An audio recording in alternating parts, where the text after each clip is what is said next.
ಇನ್ನು ಹಲವು ಕಾರಣ ಕೂಡ ಈ ಪತನದ ಹಿಂದೆ ಉಟ್ಕೊಂಡಿದೆ. ವಿಮಾನದಲ್ಲಿ ಇದ್ದಂಥ 241 ಪ್ರಯಾಣಿಕರ ದುರಂತವೇ ಅತ್ಯಂತ ಘನಘೋರ ಆಗಿರೋದು. ದುರಾದೃಷ್ಟವಶಾತ್ ಪತನವಾಗಿ ಒಂದು ದುರಂತ ಸಂಭವಿಸಿದೆ. ವಿಮಾನ ದುರಂತಕ್ಕೆ ಕಾರಣ ಹುಡುಕೋದೇ ಈಗ ದೊಡ್ಡ ಸವಾಲಾಗಿರೋದು ಅಧಿಕಾರಿಗಳಿಗೆ. ಕೆಲವಷ್ಟು ಸಂಭವನೀಯ ಕಾರಣಗಳಿಂದ ಕೂಡ ಈ ಏರ್ ಕ್ರ್ಯಾಶ್ ಆಗಿರುವಂತಹ ಸಾಧ್ಯತೆ ಇದೆ.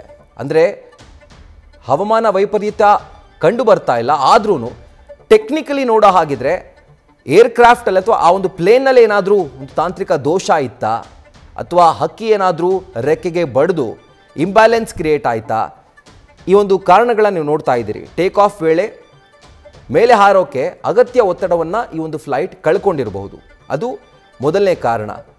ಇನ್ನು ಇಂಜಿನ್ಗೆ ಹಕ್ಕಿಗಳು ಡಿಕ್ಕಿ ಹೊಡೆದು ಈ ವಿಮಾನ ಪತನ ಆಗಿರ್ಬೋದು, ಇದು ನ್ಯಾಚುರಲ್ ಆಗಿ ಆಗಿರಬಹುದು ಅನ್ನುವಂಥದ್ದು.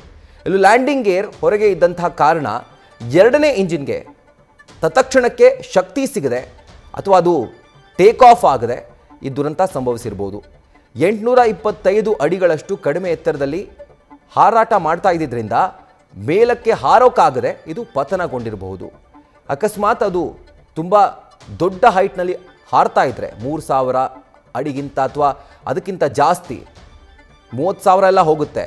ಸೊ ಆ ಒಂದು ಹೈಟ್ನಲ್ಲಿ ಹಾರ್ತಾ ಇದ್ದಂತಹ ಸಂದರ್ಭದಲ್ಲಿ ಅಟ್ಲೀಸ್ಟ್ ಬಚಾವಾಗೋದಕ್ಕೆ 1 ನಿಮಿಷ 1.5 ನಿಮಿಷ ಸಿಗೋದು. 3000 ಕನಿಷ್ಠ 3000 ಅಡಿ ಮೇಲೆ ಹಾರಿದ್ದಿದ್ರೆ, ಆದರೆ ಇದು 800 ಅಡಿ ಎತ್ತರದಲ್ಲಿ ಹಾರ್ತಾ ಇದ್ದಿದ್ದರಿಂದ ಈ ಪತನ ಆಗಿರಬಹುದು.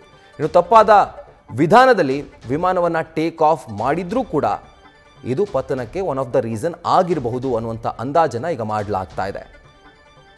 ಇಂಧನ ಟ್ಯಾಂಕ್ ಕಂಪ್ಲೀಟ್ ಫಿಲ್ ಆಗಿದ್ದರಿಂದ ಬ್ಲಾಸ್ಟ್ ಆಗಿ ಹೆಚ್ಚು ಅನಾಹುತ ನಡೆದಿರುವಂತಹ ಶಂಕೆ ಇದೆ. 1.25 ಲಕ್ಷ ಲೀಟರ್ ಇಂಧನವನ್ನು ಈ ಒಂದು ಪ್ಲೇನ್ ಹೊತ್ಕೊಂಡು ಹೋಗ್ತಾ ಇತ್ತು.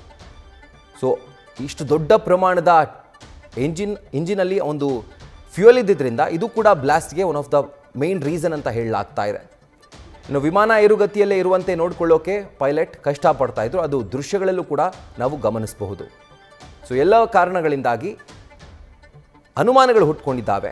ದುರಂತಕ್ಕೆ ನಿಖರವಾದಂತಹ ಕಾರಣ ಏನು, ಯಾವ ಕಾರಣದಿಂದಾಗಿ ಇಂಥ ದೊಡ್ಡ ಪ್ರಮಾಣದ ದುರಂತ ನಡೆದಿದೆ ಅಂತ, ಸೊ ಎಲ್ಲದರ ಕುರಿತಾಗಿ ಬ್ಲ್ಯಾಕ್ ಬಾಕ್ಸ್ ಇದು ಉತ್ತರ ಕೊಡುತ್ತೆ. ತನಿಖೆ ಕೂಡ ಮುಂದುವರೆದಿದೆ.